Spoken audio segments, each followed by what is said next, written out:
Hello everyone, Hazza here and welcome back to my channel. It's here, it's finally here. The day of judgment has arrived. We've been waiting 2.5, 3 years at this point to find out what is the format gonna be for VCT 2027. Change has been expected for a while now, since partnerships began in 2023.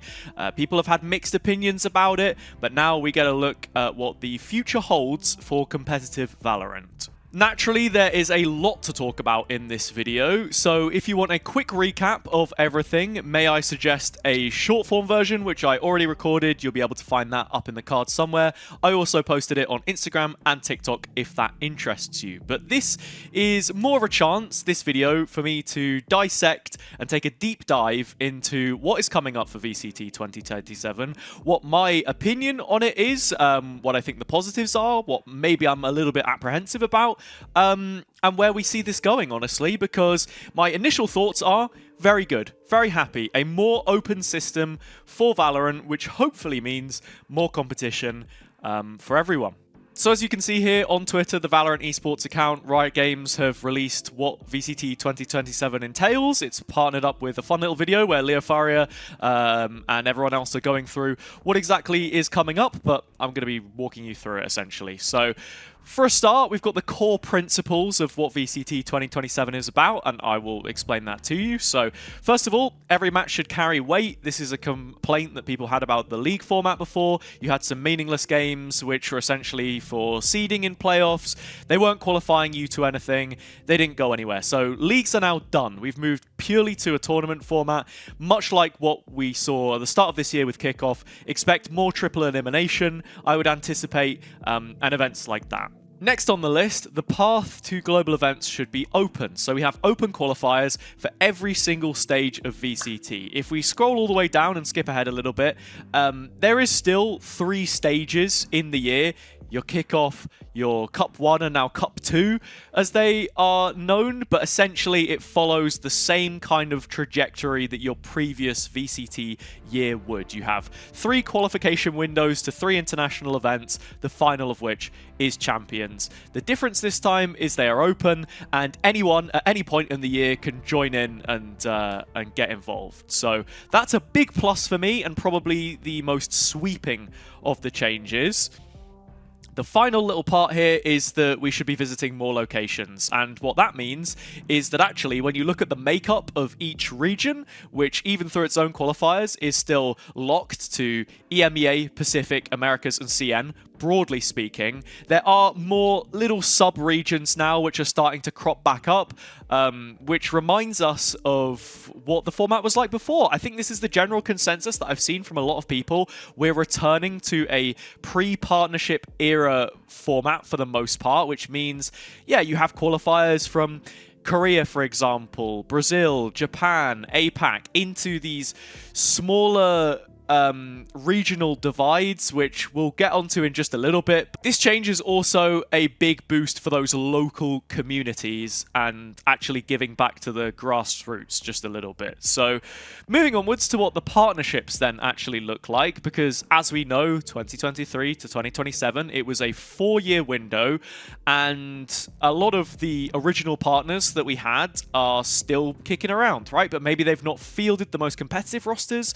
Some of these orgs have never been to a Masters event, never been to a Champs. So for that reason, Riot wants to give themselves a little bit more leeway to refresh those when required. That means that you've got here, you know, a few different factors that they've got to try and meet if they want their partnership to be extended, which are now down to a 2-year window from 4. So every 2 years, they will be reevaluated, and we'll see if we get new teams, new partner teams in VCT as a result. What do the partnerships actually mean? Well, it's more of a financial agreement than anything else. Every one of the partner teams get a base payment, performance bonuses, of course, as we've seen with a few different things in the past, whether that was content or attending champs events with bundle rewards and stuff like that in previous years. Team capsules, which I think should then be getting a little bit of an upgrade. I'm led to believe, based on the fact that it might be fewer partner teams that we end up getting. Still not entirely sure on that detail from this article.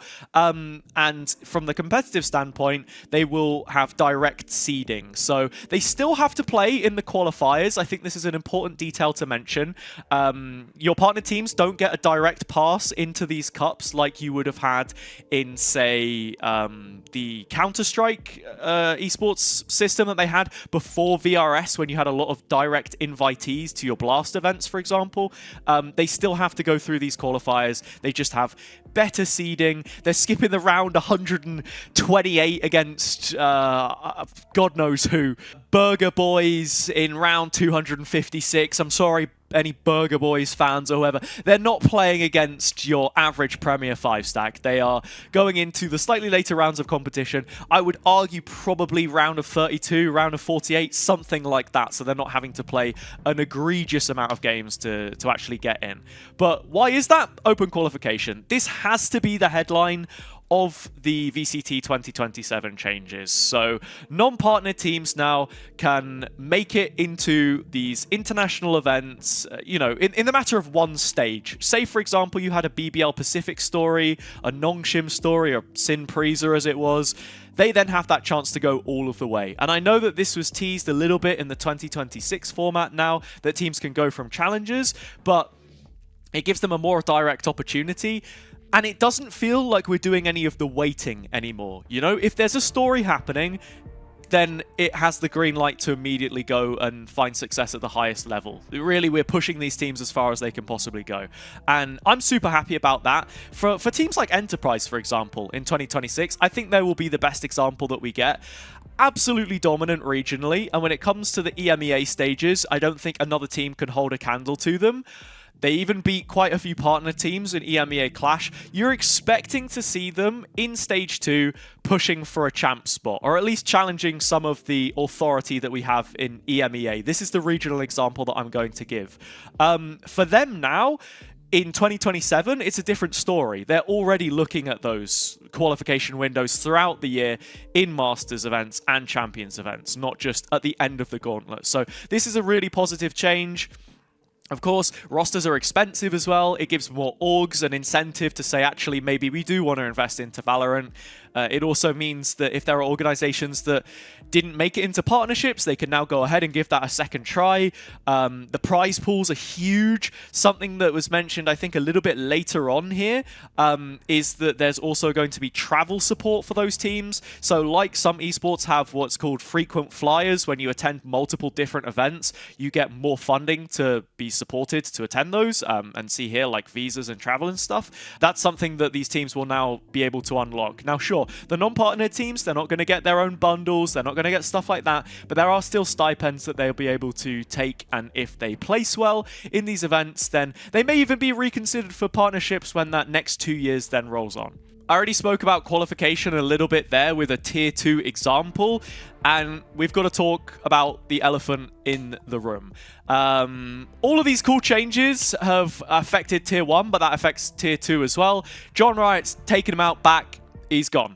Tier 2 is now gone. I think that is the one part for me where I am a little bit more apprehensive, because a common theme throughout esports is, how does your tier 2 look? Is it healthy? And what does that then mean for your tier 1 scene? My concern would be, are these cups going to be regular enough for the up-and-coming homegrown talent to be playing consistently in an organized official environment and getting those reps that then build you to become a star player later on?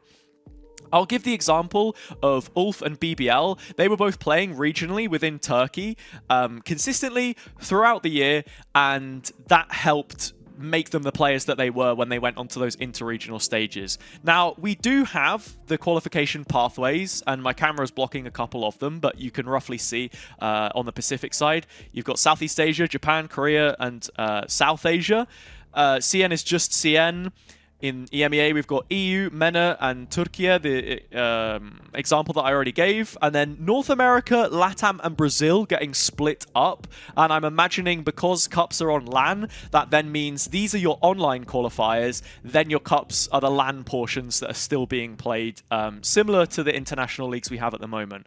Coming back to the point I was making, though, is this going to be consistent enough for these players to develop? And are we going to see changes to what the entry requirements potentially are for some of these competitions? Because VCT has always been 18 plus. But if you cast your minds back to, and I'll give the example of Copenhagen again here, in the pre-partnership era, we had players like Alfia, for example, I think 16, 17 years old at the time, competing in these international events. And that would be the case for any Challengers teams. Are those walls being torn down, and are we going back to what it was before? Because honestly, I would be here for it. I think it's the same kind of idea that you hold in the best possible teams should be playing at the highest level. The best possible players should also be competing. So if there aren't any legal boundaries that stop that from happening, yeah, that could be absolutely huge. I can think of a couple of different players that would benefit from that opportunity, should that be the case. Academy teams as well. Are we allowed to run academy teams alongside some of these partnered organizations in the cups, or is that a conflict of interest? That's what we're going to have to find out, essentially. This is just the first little nugget of information that we've got, or it's more of a motherload, I think. But yeah, it's stuff that we're going to be finding out later down the line, and obviously we'll jump through those hoops when we get there. But positive changes, and yeah, with the amount of events though that we've got coming up, I think that might quell the doubts of at least a few people, myself included. 16 plus different cities here. This is in the purple colorway, kind of like Masters, but I don't think we're going to be playing, 16 different Masters in a year. We're still just sticking to the 2 Masters and Champs. But for the Cups, at least, if you split that between 4 different regions, that's looking like 4 different cities throughout the year. So 1 city for your group play, 1 for your playoffs, maybe, if that's similar to what we got with CN this year on the road to Shanghai. So very promising there. At least we get to visit a few different cities. Hopefully we get to go back to the UK a couple of times. I've used this example on multiple occasions, but somewhere like Copenhagen that we've not been back to, but maybe doesn't have the same kind of reach for a global event, could be great to revisit. Reykjavik was a favorite of a lot of people, and if we're comparing that to your average EMEA playday, where maybe your max attendance is like 150, 200 people, a smaller venue could work for something like that. So yeah, I would be really open to the idea, and I think that's cool. This is the full structure then to actually take a look at it, and I've already teased it a couple times throughout the video. From what I've heard, and it says here as well, those open qualifiers will be taking place while some of the Masters events are on, so there is overlap there, but I imagine that also means that there will have to be some kind of a point system for the for champs at the end, right? And if you're going deep in Masters, maybe you're getting quite a considerable buy into these open qualifiers as well, or even direct qualification into the following cup if you're in the top cut there. So man, what else can I say? High stakes, faster progression, more opportunities. I can see plenty more organizations coming back to the esport after this that maybe we haven't seen in a while. Who knows? Maybe Apex come back. M80 and NA will definitely be happy. And I know that in the video here, we also had Anna teasing it with the jersey at one point. Plenty to look forward to. Still a lot of questions on my end about where everything ends up with a mixture of online, offline, but on the whole, I think I'm pretty happy with all of the changes. What do you guys think? Let me know in the comments section below, and tune in to my live streams for VCT, EMEA, Pacific, and CN. I've been doing them for the last couple of weeks since Stage 1 started. I'm probably live right now if you've just tuned in for this video on the day that it drops, so make sure to check that out, and I'll see you there. Subscribe to the channel if you found this helpful. Press the notification bell as well to get regular updates as to when I am live and posting content. I'm back to Berlin in a week's time, so hopefully there'll be some more content from that one as well. But with that being said, thank you all so much for watching, and I'll see you next time. Goodbye.